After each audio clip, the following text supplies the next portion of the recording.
हाय friends, मैं हूं A K. Jha. Welcome back once again to our channel A K. Jha commerce camp. आप सबका एक बार फिर से स्वागत है। आइए आज अभी इस वीडियो में बात करते हैं हम लोग issue of shares for other than cash, consideration other than cash. जैसे कंपनियां जब शेयर इशू करती है तो वो दो तरीके से करती है, मतलब कंसिडरेशन दो तरीके से लेती है वो। जैसे हम मान लीजिए कि ये मार्कर है, ये मार्कर हम किसी को अगर सेल करते हैं तो एक तो हम इसको on behalf of money sale करेंगे और दूसरा हम किसी और चीज़ के लिए, जैसे मान लीजिए किसी के पास पेन है, मेरे पास ये मार्कर है, तो हम ये मार्कर देकर उससे पेन ले लेंगे, मतलब जस्ट लाइक एक्सचेंज।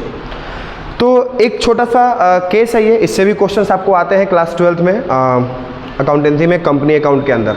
ठीक है, चलिए अब बात करते हैं sir issue of shares for consideration other than cash में क्या कहता है, कैसे इशू होता है शेयर को कैश के अगेंस्ट, कैश के अलावा किसी और चीज़ के कंसिडरेशन के अगेंस्ट में। ठीक है, जैसे मान लीजिए कि एक कंपनी है, मान लीजिए ए लिमिटेड, ठीक है, उसको एक कार चाहिए। ठीक है, थोड़ा सा शॉर्ट में समझाने का कोशिश कर रहे हैं, बट एक्सप्लेन कोशिश करेंगे कि पूरा करें, आपको समझ में आएगा। तो एक कार, ए लिमिटेड कंपनी को एक कार चाहिए और वो कार खरीदने जाती है मान लीजिए टाटा मोटर्स के पास। ठीक है, अब टाटा मोटर्स के पास जाती है, 15 लाख रुपए की वो कार है। ठीक है, अब 15 लाख रुपए की कार है, कार कंपनी कौन है? टाटा मोटर्स। किसको लेना है? ए लिमिटेड कंपनी को लेना है। ठीक है, सपोज करिए अब ए लिमिटेड कंपनी को अगर ये कार चाहिए टाटा मोटर से, तो उसको क्या देना होगा?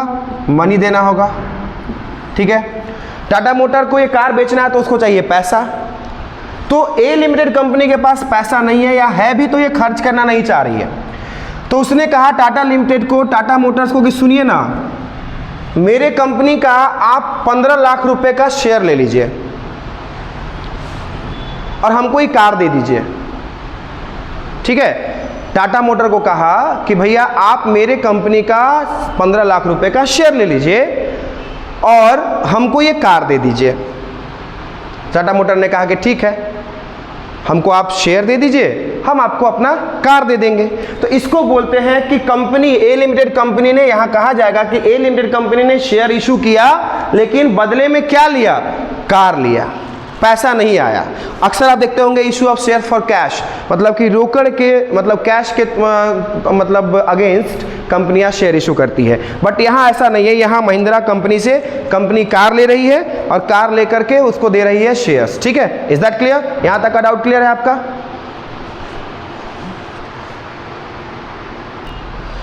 तो ए लिमिटेड कंपनी को अगर कार चाहिए टाटा मोटर से, तो सिंपल सी बात है, उसको कुछ अपने शेयर्स देने होंगे या पैसा देना होगा। तो यहाँ क्या हुआ कि टाटा मोटर ने कहा कि ठीक है, आपको हम अपना कार देते हैं, आप हमको अपना 15 लाख रुपए का शेयर दे दीजिए। अब ए लिमिटेड कंपनी का आप सबको पता है कि शेयर का कुछ एक वैल्यू होता है, नॉमिनल वैल्यू 10 रुपया, 20 रुपया, 50 रुपया, 100 रुपया, 500 रुपया, 1000 लाख भी हो सकता है। डिपेंड करता है कि उसका डिमांड मार्केट में कैसा है, उस कंपनी का स्टेटस मार्केट में क्या है।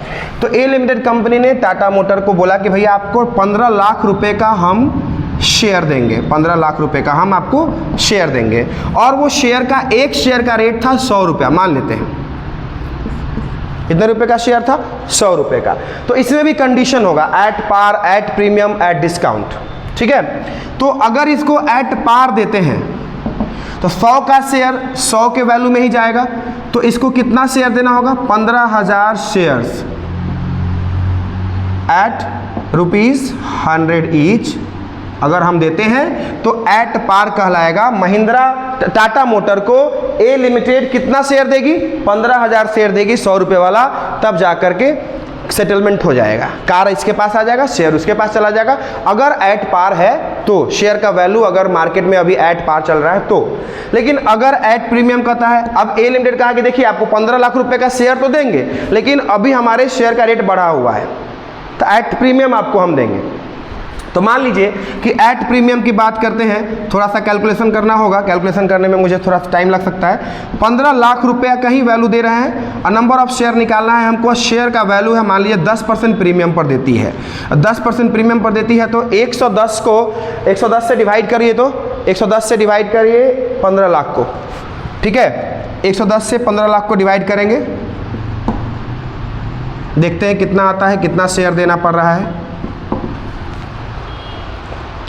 110 से 15 लाख को डिवाइड कीजिए, पता चल जाएगा। 110 से 15 लाख को डिवाइड करेंगे तो आपको 15,000 से कम शेयर आएगा, 15,000 से कम शेयर आएगा। तीसरा है एट डिस्काउंट, इसको भी कर लेते हैं, एक साथ कैलकुलेशन कर लेंगे। मान लीजिए इसी शेयर को 10% डिस्काउंट पे बेचना है हमको, तो 100 में से 10 घटा देंगे तो कितना हो जाएगा, मान लीजिए 90, इसको मानना क्या है ही, तो 15 लाख रुपया डिवाइडेड बाई 90, इसमें आपको 15,000 से शेयर बढ़ जाएगा। तो एक बात ध्यान रखिएगा कि जब भी एट पार हम शेयर इशू करेंगे कंसिडरेशन अदर देन कैश में, तो आपका जो शेयर है वो जितना रहेगा वो मतलब एट पार में एकदम सिमिलर रहेगा कि हाँ number of shares are just equal to the consideration. But जब हम उसी चीज़ को एट प्रीमियम, यहाँ 2 बार एट पार लिखा गया, एट प्रीमियम अगर हम इसको इशू करते हैं तो प्रीमियम का मतलब होता है जितना वैल्यू है उससे कुछ बढ़ा के। तो 110 से डिवाइड करेंगे 15 लाख को तो कितना आएगा, और 15 लाख को 90 से डिवाइड करेंगे तो कितना आएगा। अगर डिस्काउंट पे करते हैं तो ज़्यादा शेयर देना होगा, प्रीमियम पे करते हैं तो कम शेयर देना होगा। इस बात को दिमाग में बैठा लीजिएगा। मैं कैलकुलेट कर लेता हूँ थोड़ा सा।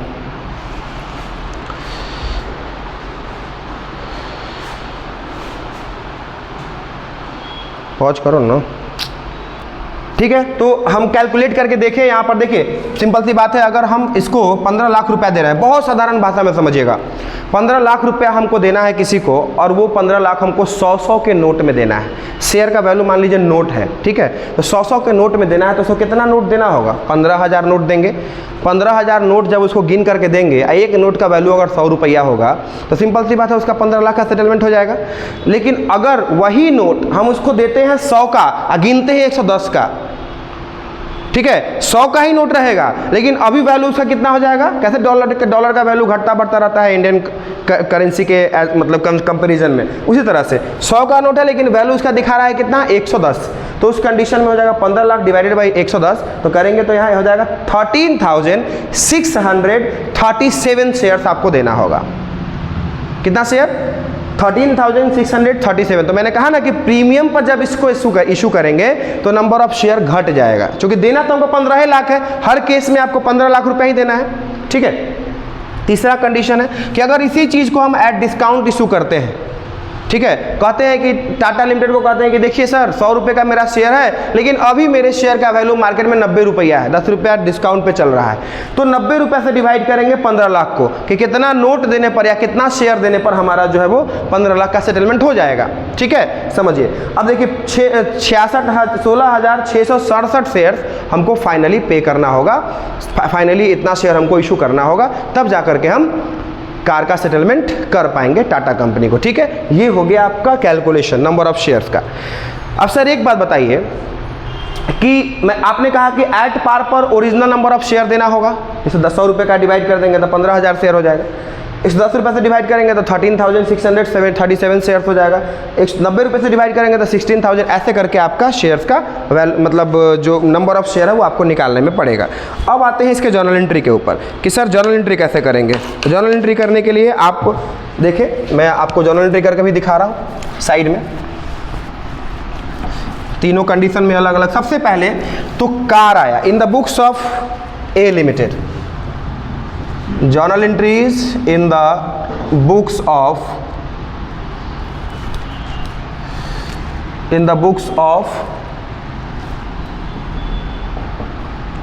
A Limited। पॉज करो ना। Journal entries in the books of A limited company जिसने कि शेयर इशू किया है उसके बुक में क्या एंट्री होंगे जर्नल के, वो चलते हैं थोड़ा सा बात करते हैं। तो अब सबसे पहला तो मशीन कार खरीदाया तो एंट्री करेंगे, यहाँ पर एंट्री होता है एसेट टू वेंडर। तो एसेट टू वेंडर मतलब एसेट मतलब जो एसेट खरीदाया वो एसेट को डेबिट करेंगे, और वेंडर जो बेचा है उसको हम लोग क्रेडिट करेंगे। तो भैया ऐसा यहाँ पे दोनों का नाम दिया हुआ है, एसेट की जगह पर भी कार दिया हुआ है, कार अकाउंट डेबिट टू कौन बेचा है, टाटा मोटर्स लिमिटेड अकाउंट, ठीक है। कार का वैल्यू कितना है 15 लाख, ठीक है। और अगर जर्नल का रूल के हिसाब से जाइएगा तो asset is coming in and the Tata motor is the giver. अभी तो इसको शेयर नहीं ना मिला, अभी तो इसने सिर्फ कार दिया है। अब इसका एंट्री होगा कि इसको आप एट पार दे रहे हैं, एट प्रीमियम दे रहे हैं, एट डिस्काउंट दे रहे हैं। तो चलिए यहाँ पर एट पार वाला एंट्री करते हैं। तो करेंगे टाटा मोटर्स लिमिटेड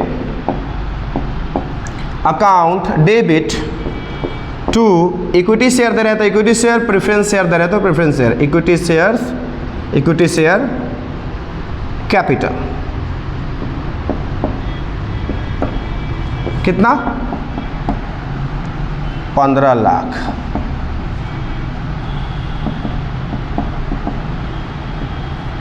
ठीक है, ये हो गया। उसके बाद अब ये एट पार पे हो गया पूरा का पूरा। यहां पर लिख देंगे being 15,000 shares, being 15,000 shares at ₹100 each issued to Tata limited. ठीक है, अब चलते हैं एट प्रीमियम की तरफ। एट प्रीमियम में केस नंबर 2 का एंट्री खाली बदल जाएगा। तो केस नंबर 2 में क्या एंट्री है? पहला, अब जैसे देखिए पहला एंट्री वही रहेगा, दूसरा एंट्री में क्या हो जाएगा यहाँ पर Tata Motors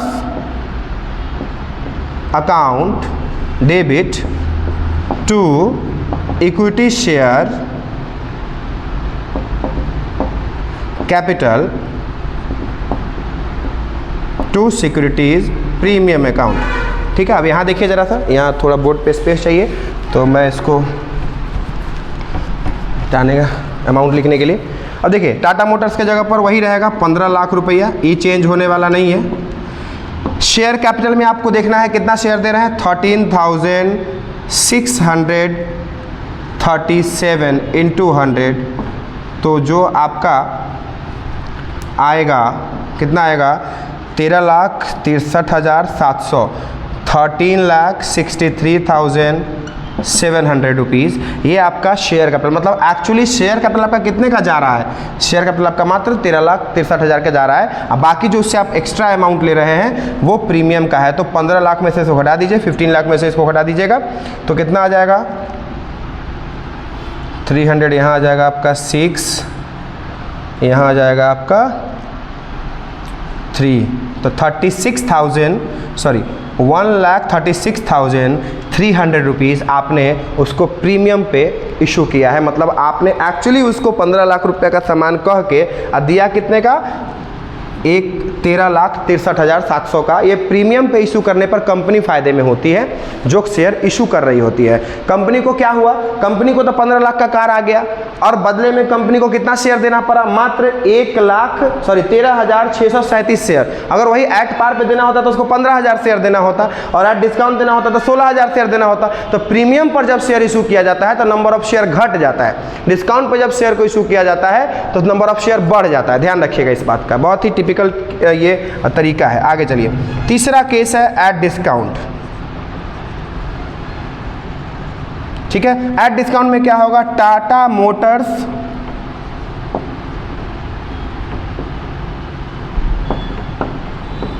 limited account debit, ठीक है, डिस्काउंट ऑन, देखिए प्रीमियम क्रेडिट में होता है, डिस्काउंट डेबिट में होता है, ध्यान रखिएगा। Discount on issue of shares account debit to equity share capital. ठीक है, कितना हो गया ये, यहाँ पर आ जाएगा आपको 16,600, इतना शेयर है तो इस पर डबल जीरो लगा देंगे क्योंकि एक शेयर 100 रुपये का था। और यहाँ टाटा मोटर को कितना देना है, 15 लाख देना है भैया, और डिस्काउंट पे चल रहा है शेयर, तो आपको जो बीच का गैप है 1,66,700 रुपया, ये आपका डिस्काउंट है जो आपने डिस्काउंट पे शेयर इशू किया। तो कहने का मतलब यहाँ ये है, नरेशन जब लिखेंगे तो इसमें क्या नरेशन या एक्सप्लेनेशन रहेगा, being 13,637 shares were issued to Tata limited for the consideration of car. ठीक है, यहाँ लिखेंगे being 16,667 shares were issued to Tata limited for the consideration of car. ठीक है, ध्यान रखिएगा यहाँ पर ये कॉन्सेप्ट आपको बहुत अच्छे से समझ में आना चाहिए। एंट्री में कोई छेड़छाड़ नहीं होता है। पहला एंट्री होता है asset to vendor. Asset to vendor, asset के जगह पे कुछ भी हो सकता है, मान लो मशीन हो सकता है, महिंद्रा लिमिटेड हो सकता है, यहाँ कार है, टाटा लिमिटेड है, तो वेंडर का नाम आप जरूर डालेंगे। अगर नाम नहीं रहेगा तभी वेंडर डालेंगे। अब बोलोगे एग्जाम में सर सीधे बोल दिया कि फलाना से खरीदा, तो फलाना का नाम अगर दे दिया तो नाम लिख देंगे, नहीं देगा नाम तो वहां वेंडर लिखेंगे। क्या लिखेंगे? वेंडर या सेलर। सेलर थोड़ा नहीं अच्छा लगता है इसलिए वेंडर यूज करते हैं, ध्यान रखिएगा। चलिए आगे बढ़ते हैं। एक सेगमेंट, ठीक है। अगला सेगमेंट जो है issue of shares for consideration other than cash में क्या होता है? सिर्फ हम एक एसेट खरीद लिए, उसके बदले में शेयर दे दिए, वो शेयर एट प्रीमियम है, एट पार है, एट डिस्काउंट है, ये बहुत इजी केस होता है। अब आते हैं एक डिफरेंट केस जो इसी में आता है और अक्सर उसी से सवाल ज़्यादा पूछे जाते हैं एग्जाम में। ठीक है, आपके प्री बोर्ड में भी क्वेश्चन मिल जाएंगे और फाइनल में तो डेफिनेटली देखने को मिलेगा ही मिलेगा, अगर कंसिडरेशन अदर देन कैश से पूछता है तो। अब इसमें क्या होता है कि एक कंपनी है, मान लीजिए ए कंपनी है, ए कंपनी लिमिटेड, ये एक कंपनी का नाम है। ठीक है, उसने क्या किया, बी कंपनी लिमिटेड को खरीद लिया। ठीक है, इसका रनिंग बिजनेस है, इसको ए कंपनी लिमिटेड ने खरीद लिया। अब खरीदेगा भैया तो कुछ ना कुछ तो उसका कंसिडरेशन देना होगा। ठीक है, थोड़ा सा कंसिडरेशन तो उसको पे करना होगा। तो उस कंडीशन में ए लिमिटेड कंपनी ने कहा बी लिमिटेड कंपनी को कि भाई तुम बोलो तुम्हारे टोटल नेटवर्थ का हम क्या कंसिडरेशन तुमको दे। बी लिमिटेड ने कहा कि देखो मेरे पास एसेट जो है वो 10 लाख रुपए का है। अब इसका सीधा सीधा एग्जांपल समझिएगा। तो जब किसी को हम एक्वायर करते हैं, कोई इंसान ही क्यों ना हो, अगर हम किसी को एक्वायर करते हैं, किसी को अगर अपने लाइफ में लाते हैं या कोई सामान ही खरीदते हैं, तो उसके क्वालिटी के साथ साथ उसकी जो डिमेरिट्स होती हैं वो भी हमारे पास आती है। तो अगर किसी रनिंग बिजनेस को हम परचेज करते हैं, बाय करते हैं, तो उस कंडीशन में उसके एसेट के साथ साथ उसके लायबिलिटीज़ को भी हम बेयर करते हैं। तो कहने का मतलब है कि बी लिमिटेड को अगर ए कंपनी लिमिटेड ने खरीदना चाहा, एक्वायर करना चाहा, तो ए लिमिटेड कंपनी उसके एसेट पर नज़र रखे हुए कि 10 लाख का है, उसका लायबिलिटी है कितने का? 2 लाख रुपए का। ठीक है, ये समझ लीजिएगा। तो ए लिमिटेड कंपनी को बी लिमिटेड कंपनी के बाय करने से फायदा कितना नेट दिख रहा है? मात्र 8 लाख रुपए का। चूंकि भैया अगर तुमसे हमको 10 लाख रुपए मिला और उसमें से 2 लाख तुम्हारा ही कर्ज सधाना है, तो तुमसे हमको नेटवर्थ कितना मिला? ठीक है, 8 लाख, इसको नेटवर्थ बोलते हैं। अब ए लिमिटेड कंपनी उसको कहेगी कि भाई तुमको हम 7.5 लाख देंगे, तुम अपना बिजनेस हमको हैंड ओवर कर दो। और वो 7.5 लाख तुमको हम पैसा नहीं देंगे, शेयर देंगे। कौन सी देंगे वो तो आगे की बात है, ध्यान देखते हैं, आगे चल के देखते हैं क्या है क्वेश्चन में। तो ए लिमिटेड कंपनी ने कहा कि देखो भाई तुमको हम पैसा देंगे, 7.5 लाख रुपए तक देंगे, 8 लाख का तुम्हारा नेटवर्थ निकल के आ रहा है। अब तुम्हारा रनिंग बिजनेस हम परचेज कर रहे हैं तो तुमको हम 7.5 लाख देंगे। इस 7.5 लाख जो होता है ना भाई, इसको बोलते हैं पीसी, परचेज कंसिडरेशन।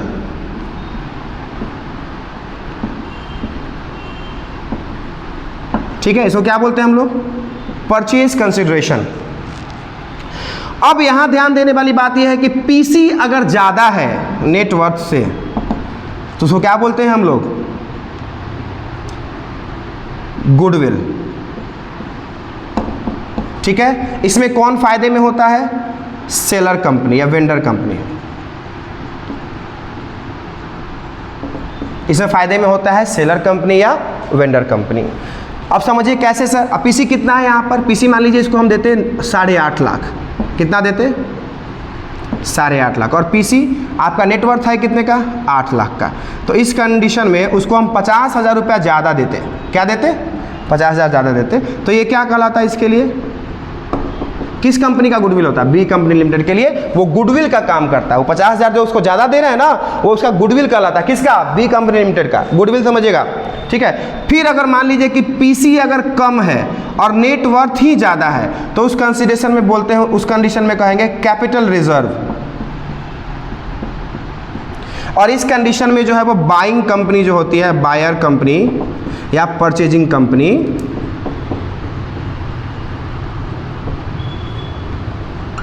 ये फ़ायदे में होती है। दोनों कंडीशन को समझ लीजिएगा। वीडियो को अगर आप एक बार में नहीं समझ में आए तो आप उसको दोबारा रिपीट करके भी देख सकते हैं, समझ में आएगा आपको डेफिनेटली। मतलब I hope. PC purchase consideration अगर ज़्यादा, पीसी मतलब प्रियंका चोपड़ा नहीं, पीसी मतलब परचेज कंसिडरेशन। परचेज कंसिडरेशन अगर ज़्यादा है, नेटवर्थ अगर कम है, मतलब नेटवर्थ जैसे जिस कंपनी को हम परचेज कर रहे हैं उसके एसेट में से लायबिलिटीज को घटा देंगे तो नेटवर्थ निकल के आता है। नेटवर्थ का फॉर्मूला होता है, आप जानते होंगे, अगर नहीं जानते तो जान लीजिए। नेटवर्थ मतलब होता है एसेट माइनस लायबिलिटीज, ठीक है, कैपिटल भी बोल सकते हैं इसको। तो कुल मिला के बी कंपनी लिमिटेड से हमको मिल कितना रहा है, 8 लाख। दे कितना रहा है उसको पहली बार में, अगर मान लीजिए इसको हम पीसी 7.5 लाख ना दे करके इसको 8.5 लाख देते, ठीक है। दोनों केस में अलग अलग समझिए, एक ही क्वेश्चन को अलग अलग तरीके से केस में तोड़ तोड़ के समझिए, ज्यादा मजा आएगा, सीख भी पाएंगे आप। तो देखिए 8.5 लाख दे रहे हैं अगर उसको हम परचेज कंसिडरेशन। परचेज कंसिडरेशन कौन होता है, जो बाइंग कंपनी सेलिंग कंपनी को देती है, इतना ध्यान दीजिएगा। अब क्या है कि नेटवर्थ जो है वो आपका कितना है, नेटवर्थ है इसका 8 लाख, दे रहे हैं आपको 8.5 लाख। तो भैया 50,000 आप ज़्यादा दे रहे हैं, तो मुंह दिखाई का तो दे नहीं रहे, उसको क्या चीज़ का दे रहे हैं, गुडविल का। उसने इतने दिन जो बिजनेस चलाया है उसके बदले आप उसको 50,000 ज़्यादा दे रहे हैं, आप रनिंग बिजनेस खरीद रहे हैं ना उसका, ठीक है, ध्यान दीजिए। अगला क्या है भाई, अब अगला कहता है कि दूसरा कंडीशन में पीसी कम है और नेटवर्थ ज़्यादा है, उसको दे कितना रहे हैं, 7.5, और उसका वैल्यू कितना है नेटवर्थ का, 8 लाख। तो इस कंडीशन में फायदे में कौन है, आप, खरीदने वाली कंपनी। तो कितना फायदे में है भैया, 50,000। मतलब दोनों ही कंडीशन में आप जो है वो देख लीजिए, एक में वो फायदे में, एक में आप फायदे में। जो जब आप फायदे में होंगे तो उसको क्या बोला जाएगा, कैपिटल रिजर्व कहा जाएगा। Am I clear, I hope I am clear now.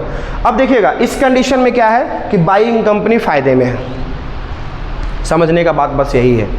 अब आते हैं नेक्स्ट पॉइंट पे बात करते हैं। सर इसका जर्नल एंट्री कैसे करेंगे, सबसे पहले यही मेन पेज है, फिर इधर आते हैं। देखिए सबसे पहले इसमें बुक में किसकी एंट्री करेंगे, journal entries in the books of A limited, ठीक है, कंपनी। एसेट आया है तो एसेट को डेबिट कर देंगे। अब हो सकता है कि एसेट आपको क्वेश्चन में एसेट अलग अलग भी मिल जाए, मशीनरी, बिल्डिंग, प्लांट, फलाना फलाना करके आपको अलग अलग मिल जाए, लेकिन हमने यहाँ एक साथ एसेट किया 10 लाख रुपया। तो एसेट अकाउंट डेबिट कर दीजिए, चूंकि आता है ए लिमिटेड के लिए तो एसेट आ रहा है ना, कितना का एसेट आ रहा है भैया, 10 लाख का आ रहा है। अब उसके बदले में आप क्या ले रहे हैं, उसका लायबिलिटीज, या यहाँ पर सन्ड्री एसेट लिख के यहाँ पर 2 सन्ड्री लायबिलिटीज लगा दीजिए, सन्ड्री लायबिलिटीज, ठीक है। लायबिलिटीज कितने का मिल रहा है बंदे का, कंपनी का 2 लाख रुपए का। उसको दे कितना रहे हैं, बी लिमिटेड यहाँ पर लिख दीजिए, कितना बच रहा है उसका आपके यहाँ, 8 लाख, ठीक है। अब देखिए 8 लाख, आप उसको परचेज कंसिडरेशन कितना दे रहे हैं, पहली बार में कितना दे रहे थे उसको परचेज कंसिडरेशन, 8,50,000, कितना दे रहे थे, 8,50,000। पहला कंडीशन में देखते हैं, ठीक है, फर्स्ट कंडीशन जो ये है आपका, ठीक है, जहाँ पे परचेज कंसिडरेशन ये कंडीशन, ये परचेज कंसिडरेशन 8.5 लाख है, नेटवर्थ आपका 8 लाख है। तो उस कंडीशन में देखिए तो किधर का ज़्यादा आ रहा है, इधर का आ रहा है 10.5 लाख और इधर का आ रहा है 10 लाख। तो बैलेंस किधर गिर रहा है, डेबिट में बैलेंस कम है, तो लिखेंगे यहाँ पर गुडविल, ठीक है, और यहाँ पर लिख देंगे बैलेंसिंग फिगर 50,000, ठीक है। एम आई क्लियर, ये पहला कंडीशन हो गया। अब इसमें क्या है, अब सर बी लिमिटेड को डेबिट तो कर दिया, अब इसको शेयर देंगे। अब उसी तरीके से जैसे पिछले वीडियो के पहले सेगमेंट में मैं आपको बताया कि जैसे जब इसको 8.5 लाख देना है तो 8.5 लाख कैसे देना है। हो सकता है कि बी लिमिटेड कहे कि भाई तुम हमको 3.5 लाख रुपया कैश दे दो या चेक से दे दो, अब बचा हुआ 5 लाख का तुम हमको शेयर दे देना, या तुम शेयर ही दे दो 8.5 लाख रुपए का, एट पार दे दो, एट प्रीमियम दे दो, एट डिस्काउंट दे दो। तो मैंने कहा एट पार देना होगा, अगर इसको 8.5 लाख और 100 रुपए का शेयर है तो 8500 शेयर देके हमारा काम निकल जाएगा। लेकिन एट प्रीमियम होगा तो 8500 शेयर से कम शेयर देना होगा, और एट डिस्काउंट होगा तो 8500 शेयर से ज़्यादा शेयर देना होगा। एम आई क्लियर, चलिए तो इसके शेयर के इशू का एंट्री भी कर लेते हैं। B limited account debit to equity share capital. अगर उसको इक्विटी शेयर दे रहे हैं 100 रुपये वाला, या देखो शेयर का रेट फिक्स नहीं है, वो हम फिक्स नहीं करके रखे हैं कि हाँ इतना ही रुपया रहेगा, तो हम 100 रुपये का एग्जाम्पल लेकर चल रहे हैं ताकि आसानी होगी, डिनोमिनेशन 100 का रखना ज़्यादा आसान होता है। तो इसको 8,50,000 रुपया देना है और सब 100 का नोट देना है। तो कितना नोट दोगे भाई आप, 8500 शेयर दोगे या 8500 नोट दोगे, तो नरेशन लिखोगे being 8500 shares were issued at ₹100 each. ठीक है, अब इसी चीज़ को मान लीजिए एट पार ही दे रहे हैं, एट प्रीमियम देते तो नंबर ऑफ शेयर घट जाता, एट डिस्काउंट देते तो नंबर ऑफ शेयर बढ़ जाता, जो कि लास्ट सेगमेंट में मतलब पिछले सेगमेंट में आपके एंट्री किया हुआ है, सेम तरीके से होता। अब यहाँ क्या है कि सर इसका पहला जो केस है वो तो आप बता दिए, दूसरा केस में क्या, इसका स्क्रीनशॉट चाहे तो आप ले सकते हैं। दूसरा सेगमेंट जो है, दूसरा केस जो है उसमें क्या है कि सर पीसी 7.5 लाख है, हम सर 7.5 लाख पे सर बनाना चाहते हैं, तो कैसे होगा तो देखते हैं। 7.5 लाख में जब बनाना चाहते हैं तो गुडविल नहीं होगा। एक क्वेश्चन में ध्यान दीजिएगा कि एक क्वेश्चन में या तो गुडविल ही होगा या फिर कैपिटल रिजर्व ही होगा, दोनों में से कुछ एक ही होगा। तो उस कंडीशन में आप आएंगे यहाँ पे, तो बी लिमिटेड का जो शेयर है वो आप बी लिमिटेड को आप दे रहे हैं 7.5 लाख, 2 लाख का उसका आप लायबिलिटी बेयर कर रहे हैं और उससे ले रहे हैं 10 लाख। तो आप देखिए कि किधर का ज़्यादा है, इधर का डेबिट का भी ज़्यादा है और क्रेडिट का कम है। तो जब क्रेडिट का कम होता है तो वहाँ पर लिखते हैं कैपिटल रिजर्व, और उसी तरह से बैलेंसिंग फिगर लिखेंगे 50,000 रुपया। ठीक है, समझे, ये हो गया आपका। अब यहाँ करोगे सर 7.5 लाख, बिल्कुल 7.5 लाख पे काम करेंगे। ध्यान दीजिएगा जो अकाउंट जितना से ओपन हुआ है, ओपन होते वक्त अगर क्रेडिट हुआ है या डेबिट हुआ है तो उतना ही से उसको डेबिट, अगर कोई अकाउंट ओपन होते वक्त 7.5 लाख से क्रेडिट हुआ है तो उतना ही से जब तक वो डेबिट नहीं हो जाएगा तब तक उसको क्लोज नहीं कर पाएंगे हम। Every debit has a corresponding credit and every credit has a corresponding debit, इस बात का ध्यान रखिएगा। तो अगर कोई अकाउंट ओपन होते वक्त क्रेडिट हुआ है 7.5 लाख से, तो वो मतलब जब तक उसको 7.5 लाख से डेबिट नहीं करेंगे तब तक वो अकाउंट क्लोज नहीं होगा। आप देख लीजिए बी लिमिटेड को हमने यहाँ कितने से क्रेडिट किया है, 7.5 लाख से, तो बी लिमिटेड को हमने 7.5 लाख से डेबिट कर दिया, बी लिमिटेड का अकाउंट अब क्लोज हो गया।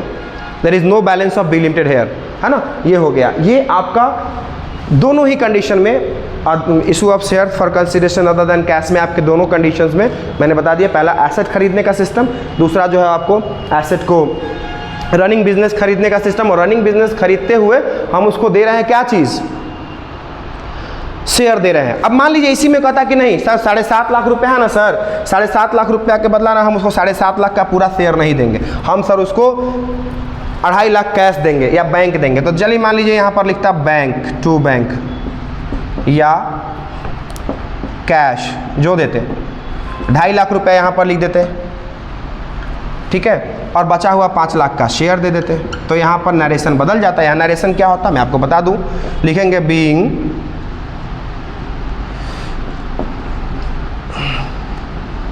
₹2,50,000 rupees were paid in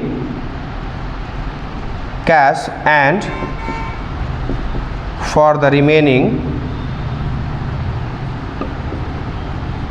balance shares of ₹100 each were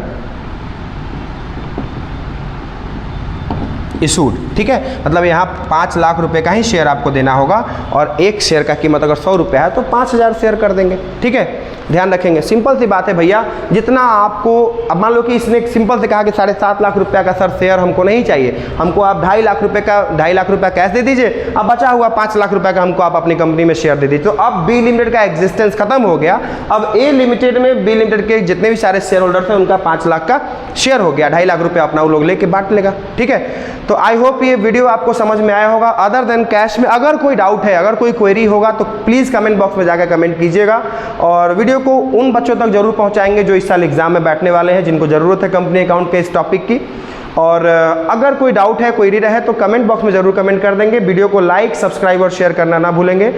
bell icon को जरूर हिट कर देंगे ताकि आने वाले वीडियोज़ की जानकारी आप तक सबसे पहले पहुँच पाए। और कोई भी तरह का टॉपिक हो तो उसके सजेशंस भी आप दे सकते हैं कमेंट में जा करके।